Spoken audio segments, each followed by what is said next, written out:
નમસ્કાર મિત્રો, વોટ ગુજરાતી સમાચાર ટીવી યુટ્યુબ ચેનલમાં આપનું હાર્દિક સ્વાગત છે. મિત્રો, દેશ અને દુનિયાભરના તમામ તાજા સમાચાર સૌથી પહેલા જોવા માટે અત્યારે જ સબસ્ક્રાઇબ કરી લેજો. મિત્રો, અત્યારે હાલના સૌથી મોટા દુઃખદ સમાચાર સામે આવી રહ્યા છે. જી હા, આપણે જણાવી દઈએ કે અત્યારે હાલમાં ખૂબ જ મોટા દુઃખદ સમાચાર સામે આવી રહ્યા છે. મિત્રો, વાત કરીએ તો અત્યારે હાલમાં ભયાનક માર્ગ અકસ્માત સર્જાયો છે. મિત્રો, જી હા, આપણે જણાવી દઈએ કે ભયાનક માર્ગ અકસ્માતમાં બાઇક સવારને બચાવવા જતા બસ પલટી, જેમાં 12 લોકોના મૃત્યુ થયા છે. મિત્રો, સંપૂર્ણ માહિતી વિડીયો મળતી રહેશે. વિડીયો ગમતો વિડીયોને લાઈક ચેનલને સબસ્ક્રાઇબ કરવાનું ભૂલતા નહીં. તો અત્યારે હાલ મળતી માહિતી મુજબ આપણે જણાવી દઈએ કે મહારાષ્ટ્રના ગોદિયામાં એક ભયાનક માર્ગ અકસ્માત સર્જાયો છે. મિત્રો, જેમાં 9 લોકોના મૃત્યુ થયા છે. મિત્રો, જ્યારે ઘણા લોકો ગંભીર રીતે ઘાયલ થયા છે. મહારાષ્ટ્રના સ્ટેટ રોડ ટ્રાન્સપોર્ટ કોર્પોરેશનની શિવવાહી બસ બાઇક ચાલકે બચાવવા પ્રવાસમાં પલટી ગઈ છે. મિત્રો, વાત કરીએ તો અકસ્માત શુક્રવારે બપોરે 12 વાગ્યે 12:30 વાગે સર્જાયો હતો. મિત્રો, અને નાગપુરથી ગોદિયા જઈ રહી હતી. વધુ માહિતી મુજબ આપણે જણાવી કે રિપોર્ટ અનુસાર બસ રસ્તાના વળાંક પર પહોંચી કે અચાનક જ એક બાઇક આવી, જ્યાં બાઇક ચાલકને બચાવવા પ્રવાસના ડ્રાઈવરે તરત જ બસને ફેરવી દીધી હતી. મિત્રો, જેના કારણે સ્પીડમાં આવતી બસ પલટી ગઈ હતી. અકસ્માતના સમયે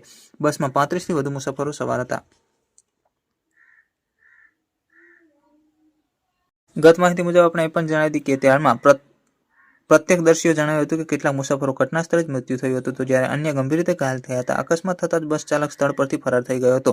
જ્યારે વધુ માહિતી મુજબ આપણે પણ જણાવી કે સદહારીઓએ અધિકારીઓને ચેતવણી આપી હતી. ત્યારબાદ એમ્બ્યુલન્સ અને પોલીસ ઘટના સ્થળે પહોંચી ઇજાગ્રસ્ત મુસાફરોને સારવાર માટે નજીકની સરકારી હોસ્પિટલમાં લઈ જવામાં આવ્યા હતા. જ્યારે ક્રેનની મદદથી પલટી ગયેલી બસને બહાર કાઢવામાં પ્રયાસો ચાલુ છે. મિત્રો, પોલીસે અકસ્માતનું ચોક્કસ કારણ જાણવા માટે આ મામલો હાથ ધર્યો છે. મિત્રો, પલપલની માહિતી વિડીયો મળતી છે. વિડીયો ગમતો વિડીયોને લાઈક ચેનલ સબસ્ક્રાઇબ કરવાનું ભૂલતા નહીં. ધન્યવાદ.